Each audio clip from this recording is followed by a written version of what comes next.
needed a little dose of nostalgia.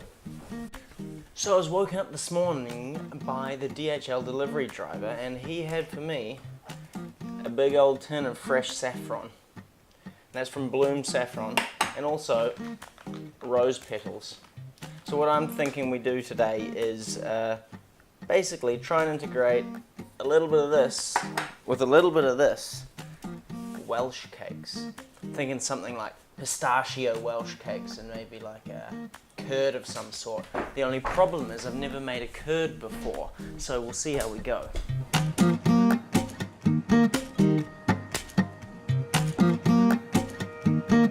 So basically, I just made a list. Got milk, eggs, pistachios, some sort of lemony or citrusy thing for the curd. But I've never made a curd before, so I'm gonna have to do maybe a little bit of Googling. It's pretty much just sugar, butter and juice, right? No idea.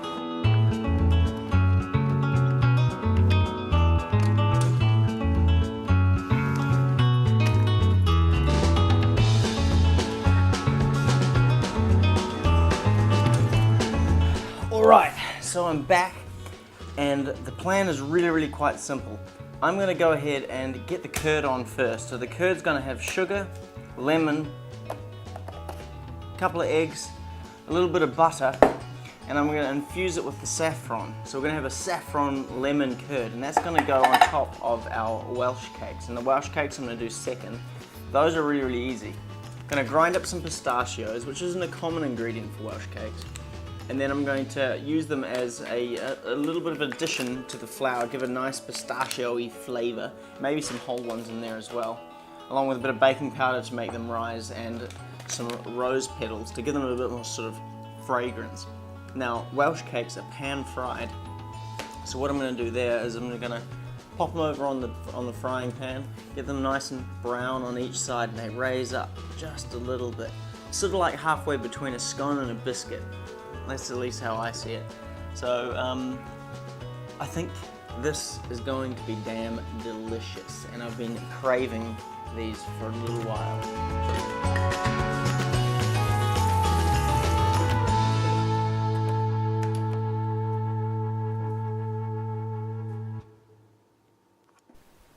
So I'm not exactly what you would call prepared for this kind of recipe.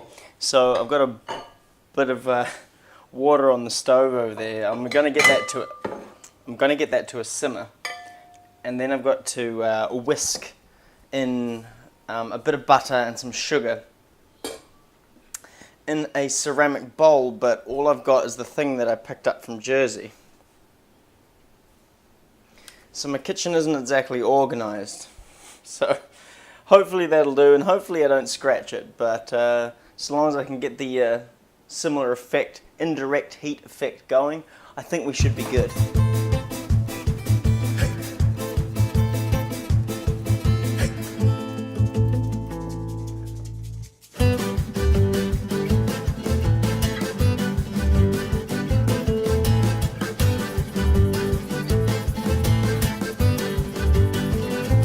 So basically the aim of the game here is to try and infuse the saffron at the first stage.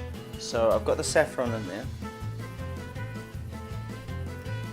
and it's just ever so slowly going to infuse as the butter melts, and then hopefully it'll release its flavour and its colour into my mixture, and then I can add my beaten eggs.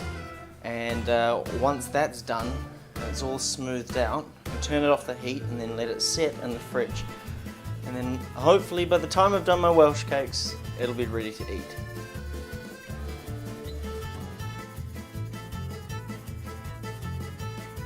Alright, so that's the curd done. Now it's time to get onto the Welsh cakes. I'm going to grind up the nuts, mix them in with the flour, a bit of baking powder, get my fat in there, which is a bit of salted butter, section them off, and then get frying, and we should be good.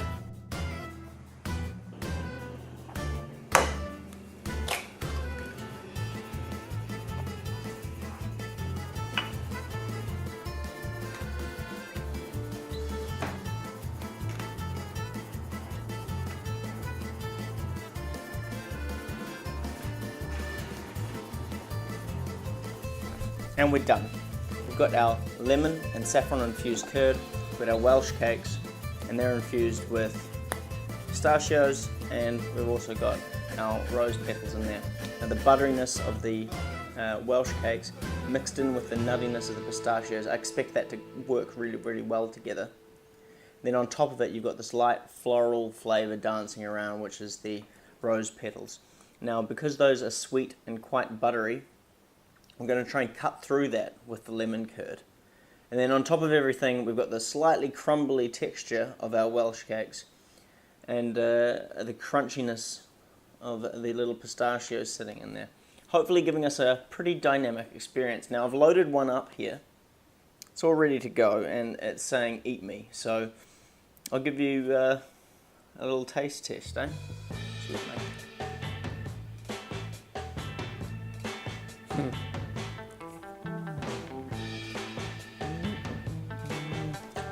Good.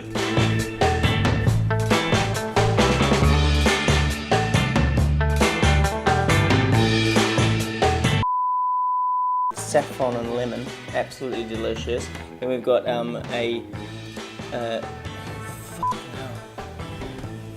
your shit together.